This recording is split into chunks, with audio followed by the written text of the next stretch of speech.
नमस्कार, स्वागत है आपका। मैं हूं आपके साथ अनंत त्यागी और आप देख रहे हैं 5 का प्रहार।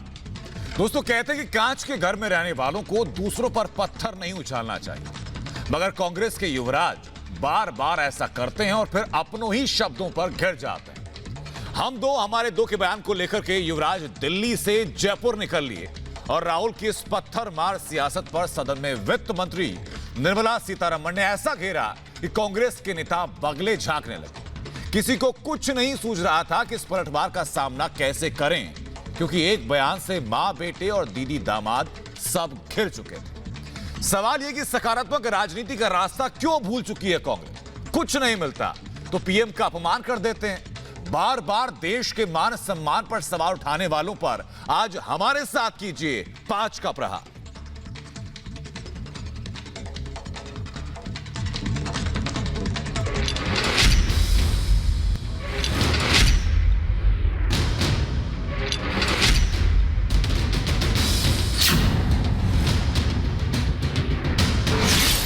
देश के किसान हो या जवान, If you use India's farmers, you will not need the army, navy and air force to be standing over there.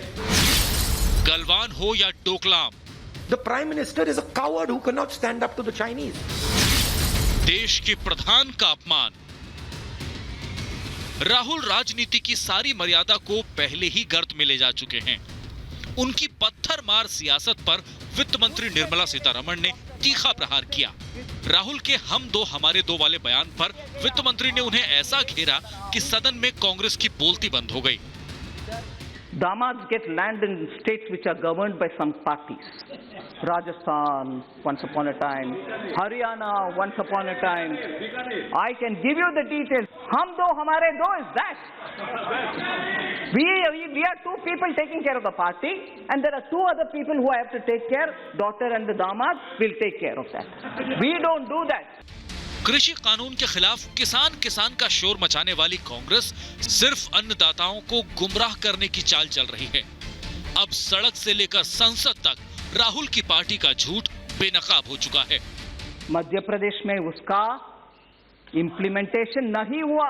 Farmers आज तक मांग रहे हैं लोन वेवर, क्यों नहीं हुआ? हमें वोट मांगा, वोट ले लिया, सरकार बनाने के बहाना किया, मगर सत्ता भी उनके हाथ में नहीं है। मगर फार्म लोन का गुमराह करके किसानों का बैकस्टैप करके चले गए कांग्रेस। राजस्थान में आज भी कंप्लेंट्स है, फार्म लोन नहीं हो रहे।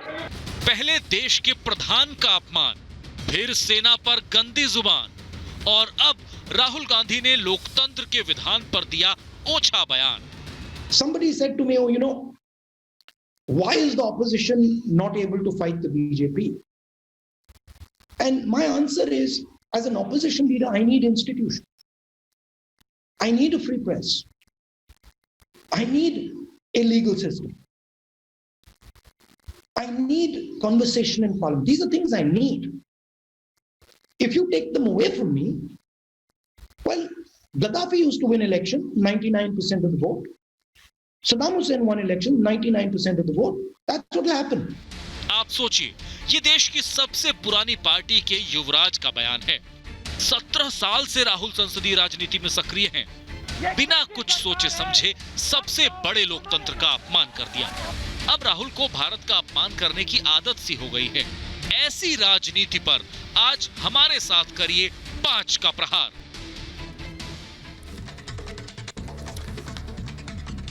पांच के प्रहार में जो खास मेहमान हमारे साथ उनका तारुफ कराते हैं आपसे। हमारे साथ राजीव जेटली जुड़ चुके हैं, प्रवक्ता हैं बीजेपी से। राजीव रंजन हमारे साथ हैं, प्रवक्ता है जेडीयू से। शांतनु गुप्ता हमारे साथ हैं, लेखक हैं, राजनीतिक विश्लेषक हैं। मनोज कुमार जिंदल हमारे साथ हैं, स्टेट प्रेसिडेंट हैं all India Hindu personal law board के। और प्रीति पांडे हमारे साथ हैं, सामाजिक कार्यकर्ता। साथ ही साथ दुष्यंत नगर हमारे साथ हैं, राजनीतिक विश्लेषक। और अजय अरोड़ा हमारे साथ जुड़ चुके हैं, राजनीतिक विश्लेषक हैं। यहाँ पे बहुत स्वागत सभी लोगों का। शुरुआत अजय जी मैं आपसे करना चाहूंगा। कुंजी समझते हैं सर आप, जो शॉर्ट नोट्स होते हैं, राहुल गांधी क्या कुंजी बढ़कर बोलते हैं, और इस दफा जब सदन में पहुंचे तो गलती से गलत कुंजी उठा लाए। बोलना था बजट के ऊपर और बोलते चले हम दो हमारे दो। आनंद जी का प्रयोग तो आदरणीय नरेंद्र मोदी जी करते हैं और अमित शाह जी करते हैं। और जहां तक आपने की प्रश्न राहुल गांधी पर जवाब दीजिए। बजट आपने बजट की बात की आनंद जी, बजट से इम्पोर्टेंट था। 80 दिन हो गए किसान, बजट तो था ही था। क्या किसानों पे चर्चा करना गुनाह है? मैं अनंत जी, सवाल मेरा ये जी। है, अगर धरती पुत्र के लिए हम बात करते हैं तो कौन सा गुनाह कर दिया? 80 दिन हो गए आज, 80 दिन 200 से ज्यादा। अजय अरोड़ा जी, हम दो हमारे दो का अगर नारा बुलंद कर दे सदन के अंदर तो कम से कम जवाब देने के लिए वहां रुकते तो सही। आज वित्त मंत्री ने ऐसा घेरा कि कांग्रेस के तमाम नेता बगले झांक रहे थे, उनके ताड़नहार राहुल गांधी वहां रुकते तो सही। कुछ नहीं कहना।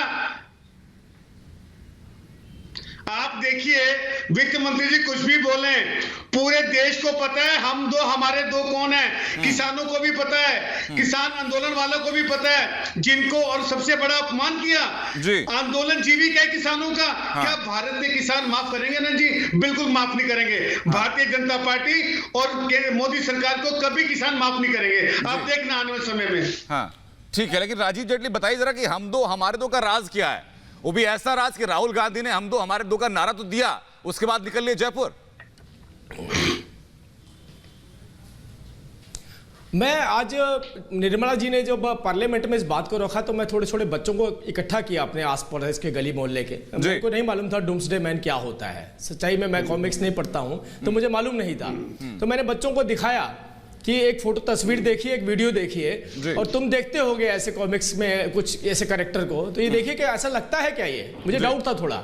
हर बच्चे ने एक्सेप्ट किया कि ये बिल्कुल वैसी ही हरकत कर रहे हैं जैसे डूम्सडे मैन करते हैं। तो आप सोचिए, ये कल्पना सोचिए निर्मला जी की कि ऐसा नाम कई बार हमें हमारी जुबान पे नहीं आता, हम सोच नहीं पाते। बच्चे जल्दी आइडेंटिफाई कर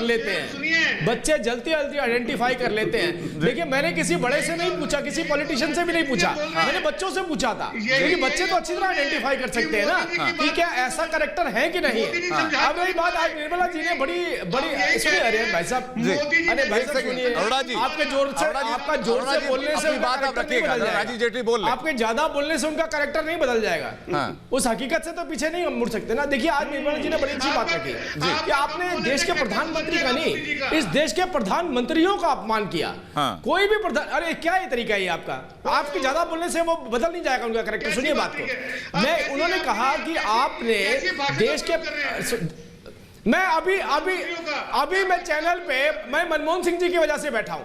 भूल जाइए कि मैं भारतीय जनता पार्टी की वजह से बैठा हूं। आज मैं मनमोहन जी के प्रवक्ता बनकर बैठा हूं। मैं पूछना चाहता हूं राहुल गांधी से, मेरे प्रधानमंत्री मनमोहन सिंह जी का अपमान उन्होंने क्यों किया?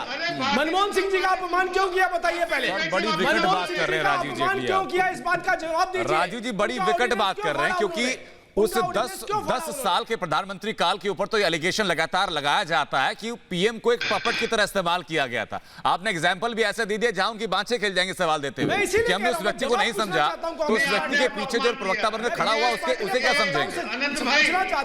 मैं कांग्रेस के प्रवक्ता नहीं, राहुल गांधी के प्रवक्ताओं से पूछना चाहता हूं, क्योंकि कांग्रेस पार्टी नहीं, ये राहुल गांधी की पार्टी है। राजीव जी वापस ऑर्डर में चाहूंगा दुष्यंत नागर चर्चा में। दुष्यंत नागर बताएं इस बात को लेकर के। दुष्यंत नागर बताइए जरा कि हम दो हमारे दो का नारा देकर के जयपुर क्यों निकल लिए? कम से कम जब हम दो हमारे दो के नारे का जवाब आ रहा था तो उस वक्त राहुल गांधी को वहां होना तो चाहिए था।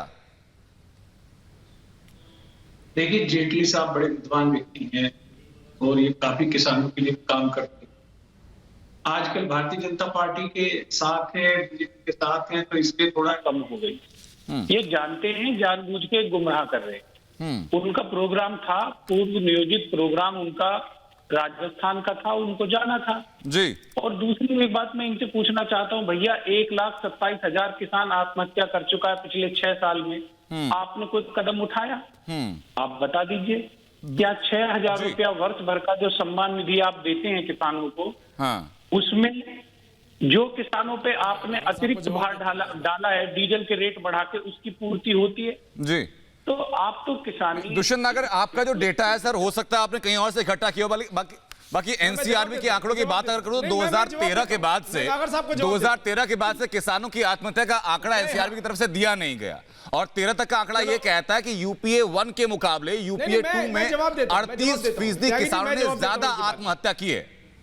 देखिए भाई साहब, आंकड़े मैंने थाने में जाकर तो जुटाए नहीं है। नहीं, मैं एनसीआरबी के आंकड़ों की बात कर रहा हूं सर। 2013 के बाद के ऐसे आंकड़े कोई सामने आए नहीं है। देखिए, मैं गूगल के आंकड़ों की बात कर रहा हूँ। आपको अगर इन आंकड़ों पे ऐतराज है तो मैं वापस ले लेता हूँ। हाँ, नहीं सर, ये तो फिर वही बात हुई। एक सेकंड में वापस लौट रहा हूँ। शांतनु गुप्ता, ये तो वही बात हुई जब कांग्रेस के सांसद सदन के अंदर ये बोल रहे थे कि इन फॉर्म बिल्स में लिखा हुआ है कि मंडियां खत्म कर देंगे। अनुराग ठाकुर ने पूछ लिया कि बताइए कहाँ एक क्लॉज है, तो कहते योगेंद्र यादव ने किया था। वही अब दुष्यंत नागर कर रहे हैं कि आंकड़े अगर आपको गलत लगते हैं तो मैं वापस ले लेता हूँ। शांतनु जी, मैं और इस बात, अब मैं आंकड़ों के ऊपर तो डिबेट करने नहीं आया ना, मैं डिबेट का नहीं सर, आंकड़े आपने दिए दुष्यंत जी, मैंने सिर्फ जवाब दिया, उनका सही किया। सवाल कर रहा हूँ किसानों के मुद्दे के ऊपर। भाई शांतनु बताइए। राहुल गांधी जयपुर चले गए, लेकिन फोटो एक्टिव पार्लियामेंट में नहीं रहते हैं। आप उनकी किसी भी सदन में एक सेशन अटेंडेंस देख लीजिए, 40 से 50% से ज्यादा होती नहीं है। बहुत बार सदन ऐसा होगा कि सदन चल रहा है, वो भारत में नहीं है। सदन में तो बहुत दूर की बात है, वो भारत में नहीं है जी। मैं तो उनकी हर बार हर सदन के बाद उनकी अटेंडेंस कंपेयर करता हूँ। 40, 45, 50, 55 उनका हाईएस्ट नंबर है। वो पूरी पार्लियामेंट में क्वेश्चन पूछते हैं 7, 8, 10, वो भी नहीं पूछते, वो डिबेट तो पार्टिसिपेट नहीं करते।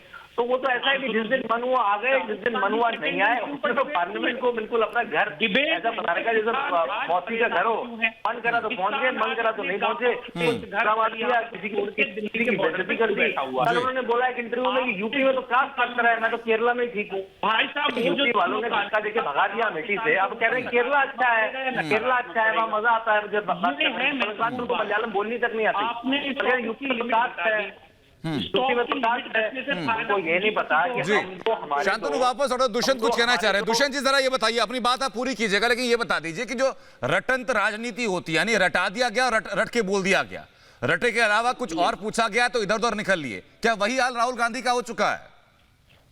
अब भाई साहब देखिए, इस विषय पे तो मैं, आप मीडिया के व्यक्ति हैं, आप आलोचना हर व्यक्ति की नहीं, मेरा सवाल है सर, आलोचना बिल्कुल नहीं है। नहीं करूंगा, मैं बात इतनी करूंगा कि आज किसान के लिए भाजपा की सरकार ने 6 साल में उसके जीवन में परिवर्तन लाने के लिए कौन से कदम उठाए।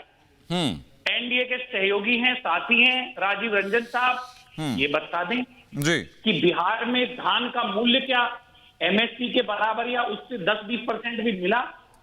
मक्का 600 रुपए क्विंटल बिहार में बिक गई किसान को उसकी लागत का मूल्य भी नहीं मिला। ठीक है, आपका सवाल बिल्कुल वाजिब है। और किसानों के लिए क्या किया, राजीव रंजन इस बात का जवाब देंगे। लेकिन राजीव जी ये भी बताइएगा कि राजस्थान, मध्य प्रदेश, छत्तीसगढ़ में जो सरकार ने वायदा किया था, कांग्रेस ने वायदा किया था कि सरकार बनेगी तो फलाना दिनों में, इतने दिनों के अंदर कर्ज माफी कर देंगे, वो कर्ज माफी भी हो गई है क्या राजीव जी? देखिए, सबसे पहले मैं एक बात आपको जरूर कहना चाहूंगा। अभी मैं दुष्यंत नागर को सुन रहा था, बिहार को लेकर के जो इनका संकीर्ण नजरिया है उसका खुलासा एक तथ्य से हो जाएगा। 2006 के पहले जब एपीएमसी एक्ट बिहार में नहीं खत्म किया गया था जी, एग्रीकल्चर का ग्रोथ रेट 1% से भी कम था और वो 15-16 आते आते वो 4.6% हो गया। इसका मतलब है कि 4.5 गुना से ज्यादा वहां के विकास को रफ्तार मिली। पहली बात, इन्होंने धान अधिप्राप्ति से लेकर के एमएसपी को लेकर के बहुत सारे सवाल खड़े किए। मैं इनसे केवल इतना पूछना चाहता हूं कि ये क्यों नहीं बताएं कि 5 ऐसी उपलब्धियां आप बता दीजिए। कांग्रेस की आजादी के 50 वर्ष आपने देश पर शासन किए हैं, जिसमें 6 आपकी खुद की सरकारें, 4 गठबंधन सरकारों की आपने अगुवाई की। 5 ऐसे सकारात्मक फैसले जिससे किसानों की जिंदगी बदलने की आपने ईमानदार कोशिश की। सर पिछली बातें छोड़ देते हैं, पिछली बातें छोड़ देते थे, इतिहास जो निकल चुका वो निकल चुका। मैं तो सिर्फ ये जानना चाह रहा हूं कि पुरानी सरकार को आप छोड़ भी दें, मौजूदा वक्त में जहां सरकारें हैं कांग्रेस की, क्या वहां पर आपने वायदा निभा दिया? बताइए जरा अजय अरोड़ा, बताइए जरा कि मौजूदा वक्त में जहां सरकारें हैं, किसानों से किए गए वादे क्या आपने वहां निभा दिए क्या? तो किस मुंह से आप कहते हैं केंद्र सरकार को कि आपने किसानों के साथ छल किया? अजय जी, मैं सीधा प्रधानमंत्री जी पे आता हूँ, उसके बाद मैं आपको उत्तर दूंगा। बाकी पहले उत्तर दीजिए सर, उत्तर दीजिए कि मध्य प्रदेश में जब आपकी सरकार बनने की बात थी, आपने मैनिफेस्टो में कहा था कि इतने दिनों के अंदर कर्ज माफी कर देंगे। राजस्थान में आपने 10 दिन का वक्त दिया था कि 10 दिन में कर्ज माफी कर देंगे। छत्तीसगढ़ में आपने कहा था कि पहली कैबिनेट बैठे होगी तो कर्ज माफी कर देंगे। हो गई क्या? हमने प्रयास किया। कर्ज माफी सर हो गई क्या? हमारी नीयत सुनिए। कर्ज माफी सर हो गई क्या?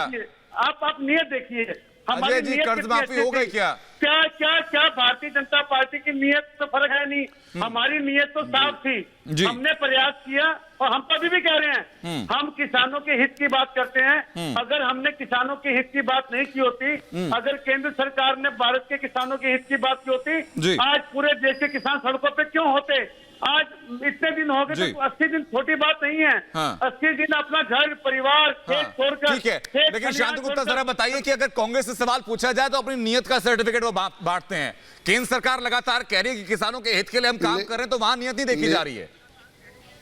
देखिए आनंद, मैं आपको सीधी सी बात बताऊंगा, हम सब जितने बैठे हैं इसमें से कृषि मेरे ख्याल से हमें सबसे अच्छी समझ में आती है M S Swaminathan. M S Swaminathan की कमेटी के नाम पे ही सारी रिकमेंडेशन है। एम एस स्वामीनाथन में टाइम्स ऑफ इंडिया में पिछले साल एक बड़ा लेख लिखा, उसने कहा पिछले कई दशकों में अगर कृषि का काम हुआ है पहली बार तो नरेंद्र मोदी सरकार में हुआ है। उन्होंने गिनवाए, चाहे वो सॉइल हेल्थ कार्ड हो, चाहे वो इरिगेशन के प्रोजेक्ट हो, चाहे वो इंश्योरेंस के प्रोजेक्ट हो, चाहे वो क्रेडिट कार्ड के प्रोजेक्ट हो, और अब चाहे वो ज्यादा एमएसपी देने के हो, चाहे वो एमएसपी पे ज्यादा खरीद के हो, सब पे एम एस स्वामीनाथन जैसे एक इंटेलेक्चुअल व्यक्ति ने जिसने ग्रीन रेवोल्यूशन का सारा क्रेडिट उनके पास जाता है, उन्होंने नरेंद्र मोदी सरकार को दिया है। तो मुझे लगता है पैनल में कोई ऐसा यहाँ पे एग्रीकल्चर इकोनॉमिस्ट बैठा है जिसको एग्रीकल्चर की उतनी समझ है जितनी एम एस स्वामीनाथन को नहीं रही। तो डिबेट तो खत्म हो चुकी है, हमें सबको पता है यही बात है। लेकिन उसके बावजूद शांतु सवाल है कि गुमराह क्यों किया जाता है। मैं चाहता हूं सुजाता पॉल जवाब दे इस बात का। सुजाता पॉल जरा जवाब दीजिए कि सरकार के आप नाइतफाकी रखते हैं तो तथ्यों के आधार पर सरकार को क्रिटिसाइज कीजिए।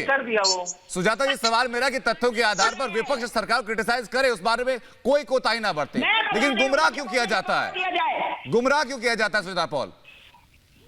झूठ तो ये बोल रहे हैं महाजय, क्योंकि ये कह रहे हैं कि स्वामीनाथन रिपोर्ट जिन्होंने बनाई एम एस स्वामीनाथन, उनका लेख आया टाइम्स ऑफ इंडिया में। मेरे पास वो लेख की कॉपी है, कहे तो इस कार्यक्रम के बाद आपको भेज दूंगी। उस लेख की कॉपी जी, उस लेख की कॉपी की बात नहीं है। देखिए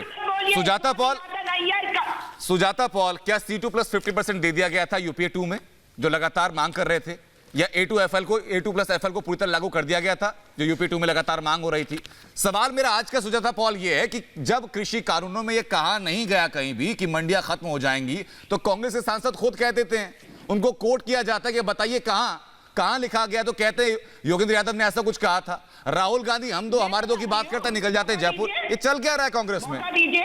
एक चीज तो पहले याद रखिए कि किसानों की लड़ाई हमेशा से सरकारों से रही है। किसान की लड़ाई ना भारतीय जनता पार्टी से रही है ना कांग्रेस से, क्योंकि उनकी स्थिति को बेहतर करने का काम सरकारों का होता है। और अगर हमारा देश आज कृषि प्रधान देश है तो वो उन लोगों की वजह से जिनकी वजह से आज हम स्वतंत्र हैं। ठीक है, मैं वापस लौट रहा हूँ। प्रीति पांडे, जरा बताइए कि किसान अपनी समस्या से परेशान है या जो पीएम ने कहा ऐसे आंदोलन जीवियों से परेशान है? प्रीति पांडे। आनंद जी, देखिए, सबसे पहली बात कि मुझे आज डिबेट का टॉपिक बताया गया था कि जिस तरीके से बार बार देश के प्रधानमंत्री के बारे में आपत्तिजनक टिप्पणी की जाती है, तो मैं बता दूं, मैं बनारस से आती हूं क्योंकि मेरे तो सांसद है, वो हमने वोट दिया है। जिन लोगों को नहीं पता कि पिछले 2014 से 2021 में क्या काम हुआ है, उनको पूरे देश के साथ साथ एक बार जाके बनारस में डुबकी लगा लेनी चाहिए। उनको पता चल जाएगा, उनके थोड़े पाप भी धुल जाएंगे और पता चल जाएगा कि नरेंद्र दामोदर दास मोदी ने इस देश में क्या काम किया। आप बोल रही थी तो मैं चुप थी, आप बोल रही थी तो चुप रही थी। मैडम एक सेकंड मैडम, आप चुप थी। मैं जब आप बोल रही थी तो मैं चुप थी। रंजीत को चुप कराइए। दूसरी चीज मेरी बात सुन लीजिए। एग्रीकल्चर का जो बिल आया है, ये जो फार्म बिल है, ये किसानों के लिए है, आंदोलनकारियों के लिए है। आंदोलनकारी जो है वो उसमें आंदोलन कर सकते हैं, आंदोलन जीवी नहीं। लेकिन सबसे बड़ी समस्या क्या है आनंद जी, क्योंकि देश के प्रधानमंत्री का विरोध करना है, इसलिए कोई भी बिल आएगा उसका विरोध करेंगे। ये आपके जितने आपने लोगों को बिठाया है पैनल पे विपक्ष में, अभी जैसे ही अनुच्छेद 370 हो, राम मंदिर हो, यूनिफॉर्म सिविल कोड हो, ये बिल का विरोध करेंगे। इनसे किसी से जरा पूछ लीजिए कि योगेंद्र यादव क्या किसान है? योगेंद्र यादव अगर किसान है, अरे सुजाता जी कितना चिल्लाती है, गला बैठ जाएगा आपका। हाथरस सुन लीजिए, हाथरस में ममता बनर्जी जी ने अपने सांसद भेजे थे, रिंकू शर्मा के भी घर भेज दीजिए। आनंद जी, वैसे एक चीज पूछना चाहती हूँ, यहाँ पे जितने लोग राहुल गांधी के बैठ कर तारीफ कर रहे हैं, पॉल मैडम आप भी सुन लीजिए, रिंकू शर्मा के घर कब जाएंगे राहुल गांधी? क्या सिर्फ दंगइयों के घर जाएंगे और रामपुर जाएंगे? आनंद जी, मैं कल 5-6 घंटे रिंकू शर्मा के घर पे मंगोलपुर में थी, लेकिन मंगोलपुर प्रीति पांडे दिल्ली में जो हत्या हुई वो विषय अलग है, हालांकि बेहद दुखद है, लेकिन विषय अलग है। यहाँ पर अजय अरोड़ा कुछ कहना चाह रहे हैं। अजय अरोड़ा बताइए जरा कि प्रधानमंत्री का अपमान क्यों किया जाता है बार बार, और जैसा कि जेटली साहब ने अभी कहा कि सिर्फ जो मौजूदा प्रधानमंत्री है उनका अपमान नहीं, बल्कि जितने प्रधानमंत्री रहे हैं उन सबका अपमान है ये। देश का सबसे बड़ा मुद्दा है कि जो व्यक्ति 10 जनपद से जयपुर जा सकता है, वो व्यक्ति 10 जनपद से मंगोलपुरी क्यों नहीं जाता? ये भी एक सवाल है। मंगोलपुरी कब जाएंगे? मंगोलपुरी रिंकू शर्मा के घर कब जाएंगे? अरे रिंकू शर्मा के घर कब जाएंगे? राहुल गांधी रिंकू शर्मा के घर कब जाएंगे? 25 साल के युवक को जिहादियों ने प्रीति पांडे देखिए, मैं समझता हूं आपकी भावुकता, आपका गुस्सा जायज है। रिंकू शर्मा की जो हत्या हुई वो गलत हुई, आरोपियों को, दोषियों को सजा मिलनी चाहिए, लेकिन आज का जो विषय है मैं वापस उसी विषय पर लौट कर आ रहा हूं। और बताइए जरा दुष्यंत नगर, अजय वापस में लौट रहा हूं। दुष्यंत नगर बताइए जरा कि राहुल गांधी लगातार कहते हैं कि मैं लोकतंत्र बचाना चाहिए, लगातार लोकतंत्र की दुआएं देते हैं। किस लोकतंत्र की बात करते हैं राहुल गांधी? क्या वो लोकतंत्र जिसमें कि पार्लियामेंट में 5 अध्यादेश को फाड़ दिया गया था, या फिर वो लोकतंत्र जिस लोकतंत्र के सहारे पार्टी में खाली एक ही परिवार का प्रमुख बनता है, कोई और कंटेस्ट करना चाहे तो उसको पार्टी से निकाल दिया जाता है? क्या उस लोकतंत्र की बात करते हैं इसमें कहा जाता है कि इंडिया इज इंदिरा और इंदिरा इज इंडिया? कौन से लोकतंत्र की बात करते हैं राहुल गांधी? देखिए, बहुत सारी बातें अगर आप इस तरह की चर्चा में जाओगे तो भारतीय जनता पार्टी की तरफ भी जाएगी। नहीं, मैं तो सर राहुल गांधी के बारे में बात कर रहा हूँ। भारतीय जनता पार्टी में लाल कृष्ण आडवाणी, मुरली राम मनोहर जोशी, संजय जोशी योग्य व्यक्ति थे। उनका बहुत बड़ा कैरेक्टर था, बहुत बड़ा चरित्र था, बड़ा व्यक्तित्व था। वो कहाँ गए? उनको कोई पूछ नहीं रहा। मैं तो दुष्यंत जी सिर्फ ये पूछ रहा हूं कि जिस लोकतंत्र की बात राहुल गांधी करते हैं, क्या वो इसी लोकतंत्र की परिभाषा इन्हीं चीजों से इंस्पायर्ड है क्या? जिस लोकतंत्र के सहारे वो पार्लियामेंट में 5 अध्यादेश को फाड़ देते हैं, जिस लोकतंत्र के सहारे डिक्लेयर कर दिया जाता है कि पार्टी का प्रमुख एक ही परिवार का बनेगा। शहजाद पूनावाला ने कोशिश की, इलेक्शन हो तो उनको पार्टी से बाहर निकाल दिया गया। उसी लोकतंत्र की बात करते हैं ना। सुन लीजिए, लोकतंत्र, संसदीय लोकतंत्र चलता है नेता की लोकप्रियता के ऊपर। बीजेपी में सबसे अधिक लोकप्रिय नेता है मोदी साहब। मोदी जी पार्टी को लीड करते हैं, पार्टी प्रेसिडेंट बनता है उनकी मर्जी का, मुख्यमंत्री बनता है उनकी मर्जी का। देश की दूसरी पार्टी, मैं आपसे जो सवाल पूछ रहा हूं सर उसका जवाब नहीं देंगे। मैं चाहूंगा राजीव जेटली कमेंट करें इस बात को लेकर। राजीव जेटली बताइए, क्या इसी लोकतंत्र की बात करते हैं राहुल गांधी? इसी लोकतंत्र की बात करते हैं राहुल गांधी का? राजीव जेटली, नागर साहब आपके इल्जाम को अगर मैं झेल भी लूं, नागर साहब आपके इल्जाम को झेल भी लूं, तो ये बताइए खूबसूरती, एक गरीब व्यक्ति इस देश का प्रधानमंत्री बनता है, एक गरीब व्यक्ति इस देश का राष्ट्रीय अध्यक्ष बनता है, एक गरीब व्यक्ति इस देश का गृह मंत्री बनता है। ये खूबसूरती देखिए, इसे कहते हैं लोकतंत्र की खूबसूरती। और आप देखिए नागर साहब, आप भी बैठे हैं, अरोड़ा जी भी बैठे हैं, मैडम भी बैठी हैं, सबके सब किसके लिए लड़ाई लड़ रहे हैं? आप सबके सब उसके लिए लड़ाई लड़ रहे हैं जो इस देश के कहे जाने वाले ईमानदार प्रधानमंत्री का अपमान बार बार करते हुए आए हैं। बताइए आप सब लोग किसके लिए लड़ाई लड़ रहे हैं? आप लोगों को आज ईमानदारी से कांग्रेस के भी नेताओं की तारीफ करनी चाहिए जिन्होंने कहीं ना कहीं अपना देश में योगदान दिया है। कांग्रेस के नेताओं की बात करें, 5 मिनट के लिए मनमोहन सिंह जी के लिए बोल के दिखा दिए, 5 मिनट के लिए मनमोहन सिंह जी के लिए बोल के दिखा दीजिए, राहुल गांधी जी आपको पार्टी से बाहर कर देंगे। आप पार्टी में नजर नहीं आएंगे उसके बाद।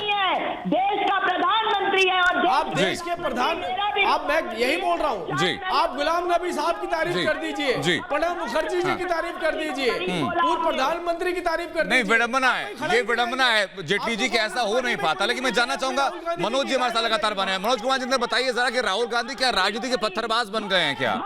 कि आते हैं पत्थर फेंकते हैं निकल जाते हैं, आते हैं डायलॉग मारते हैं निकल जाते हैं, और डायलॉग का एडवर्स इफेक्ट होता है, उल्टा इफेक्ट होता है कांग्रेस के ऊपर।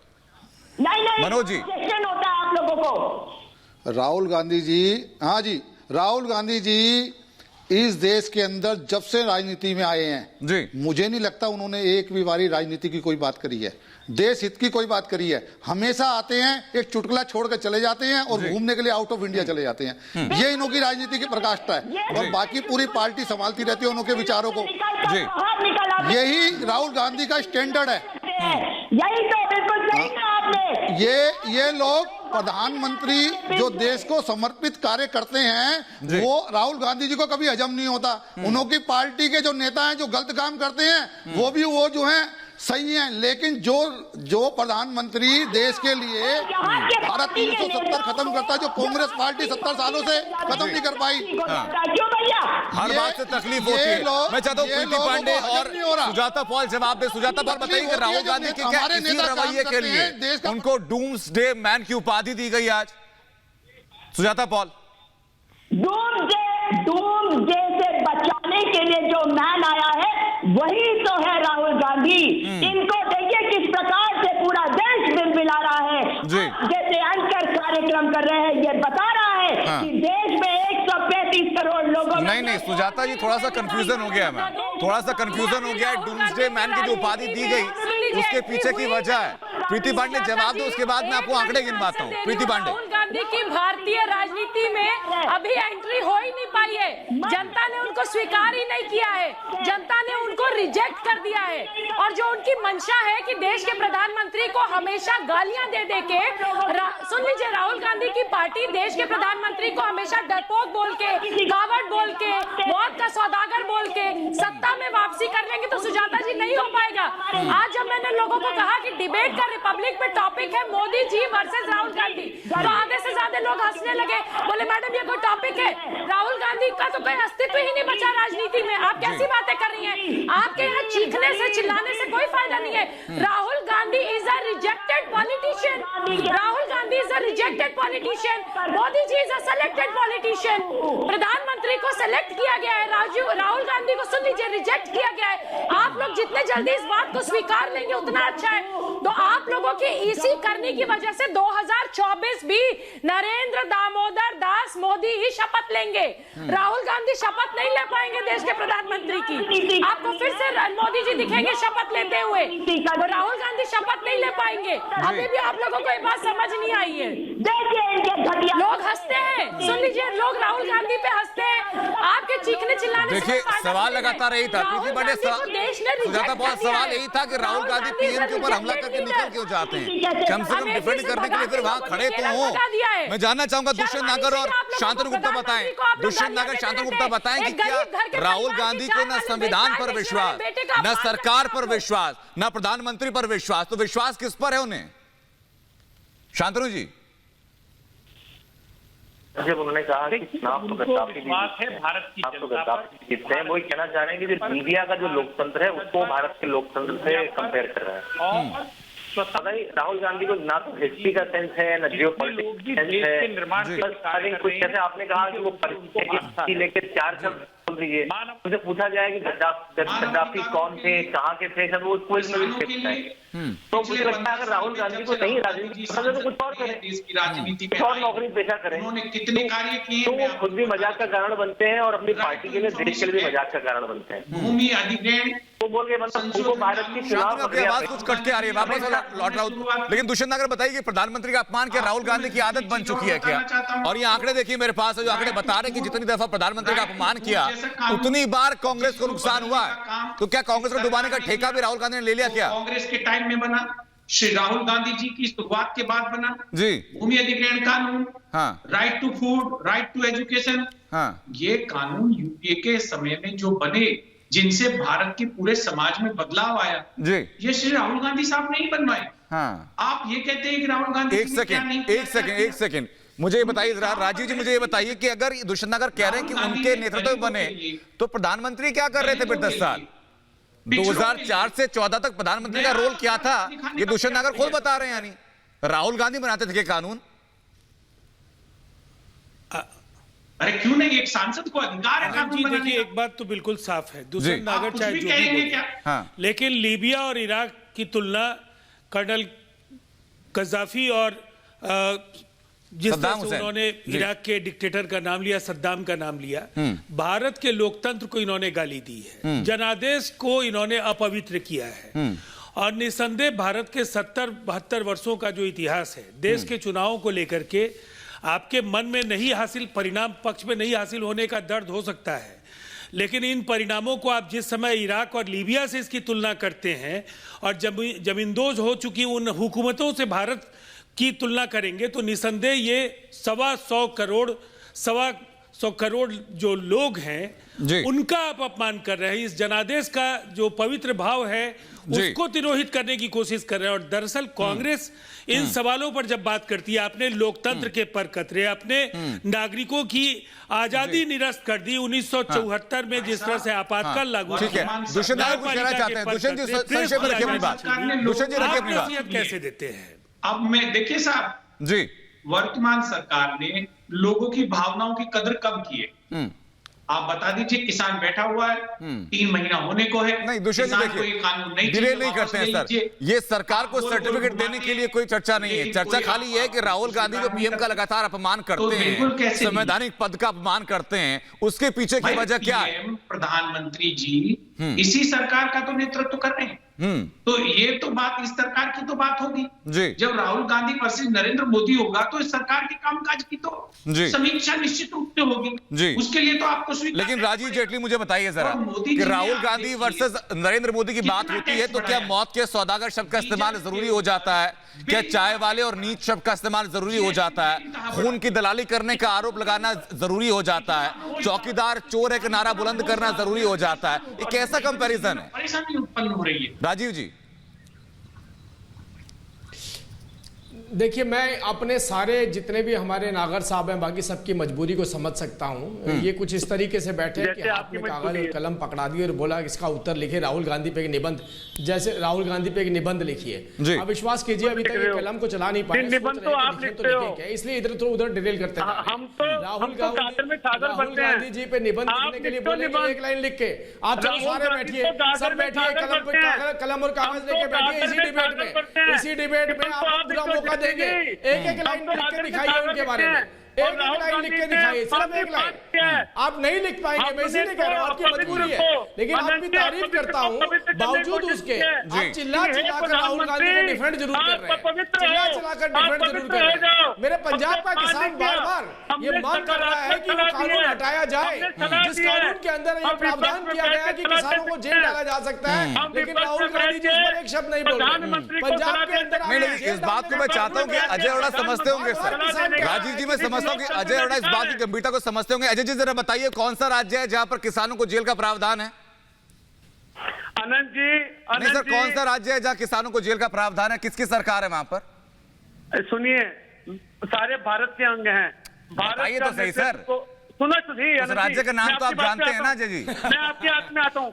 अजय अरोड़ा जी, वो कौन सा राज्य है जहाँ पर किसानों को जेल का प्रावधान है? केवल पंजाब में। आप सुनिए, आप छोड़िए पंजाब। अजय अरोड़ा जी बता तो दीजिए, डरा हुआ है। आप देश की बात करते हैं। अजय अरोड़ा जी, वो कौन सा राज्य है जिस राज्य में किसानों को जेल में डालने का प्रावधान है? जाना चाहिए जहाँ पर रियायत मिल सके हमें। हरियाणा की तरफ आया, दिल्ली की तरफ जा रहा है, केस बना दिए। दिल्ली के अंदर केंद्र की पुलिस है, सुरक्षा चाहिए। पंजाब में प्रदर्शन करेगा तो बड़े से बड़े केस लगा दिए जाएंगे। ये कौन सा संविधान है?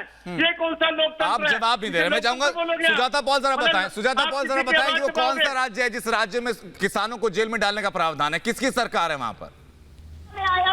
किसानों की बहुत फिक्र तो है आपको। सुनिए, चेक कर दीजिए कि किसकी सरकार थी, अकाली दल और भारतीय। मेरा सवाल सुजाता जी ये है कि मौजूदा वक्त में वो कौन सा राज्य है जिस राज्य में किसानों को जेल में डालने का प्रावधान है और किसकी सरकार है वहां पर? बता रही हूँ जी। पंजाब में कांग्रेस की आज सरकार है। 4 बिल पास करे गए हैं और वो प्रेसिडेंट के सिग्नेचर का इंतजार कर रहे हैं। ये तीनों कृषि कानून। और कितना वक्त हुआ सरकार को बने पंजाब में सुजाता जी? अरे तो मुझे ये बताइए, प्रेसिडेंट साइन क्यों नहीं कर रहे? कितना वक्त हुआ पंजाब में सरकार को बने? मैं आपसे जानना चाहती हूँ कब आपने बिल भेजा था? वो अरे कब बिल भेजा था आपने? जब भेजा तब साइन क्यों नहीं हुआ?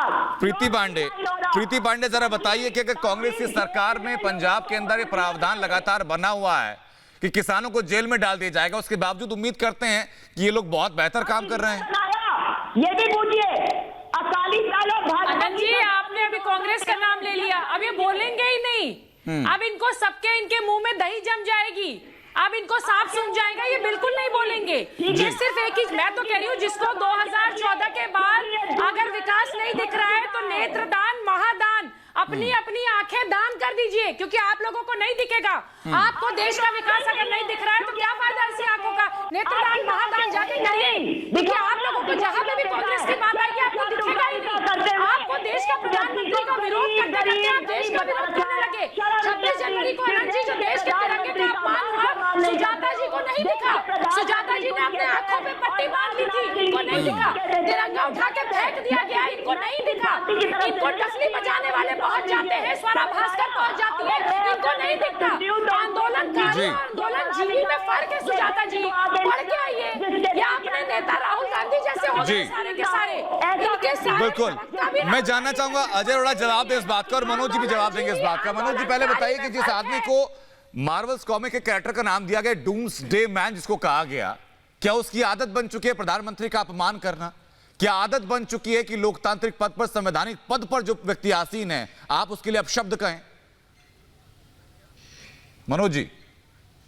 आनंद जी, ये राहुल गांधी जब से राजनीति में आए हैं, राजनीति में जब से ये राहुल गांधी जी आए हैं तब से ये परंपरा बन चुकी है कि देश का विकास तो मोदी जी के नेतृत्व में हो रहा है, लेकिन कहीं ना कहीं राहुल गांधी जी को ये बेचैनी है कि मेरे हाथ से और राज्य चिंते जा रहे हैं। नहीं, विकास तो हो रहा है, लेकिन कांग्रेस का विकास नहीं हो रहा है, उसका विकास वही ठहर गया है। जिस दिन से प्रधानमंत्री नरेंद्र मोदी जी हैं, नहीं, ये कांग्रेस, ये कांग्रेस पार्टी। आप ये बताइए क्या काम देश के अंदर नहीं हुआ? आप क्यों नहीं, आप बताइए क्या विकास नहीं हुआ? प्रधानमंत्री मोदी जी के नेतृत्व में देश चारों तरफ से जो है चौमुखी विकास कर रहा है, और आप नहीं, आप जो है इसके अंदर आप लोगों को बर्दाश्त नहीं हो रहा है, आप लोगों को बर्दाश्त नहीं हो रहा है, आपके राहुल बाबा को बर्दाश्त नहीं हो रहा है कि देश के प्रधानमंत्री अच्छा काम कर रहे हैं। इसीलिए पेट्रोल के रेट छोड़िए, आपके राज्य जब आप सत्ता चला रहे तब भी यही हाल था। छोड़िए इस बात को, आप विकास देखिए।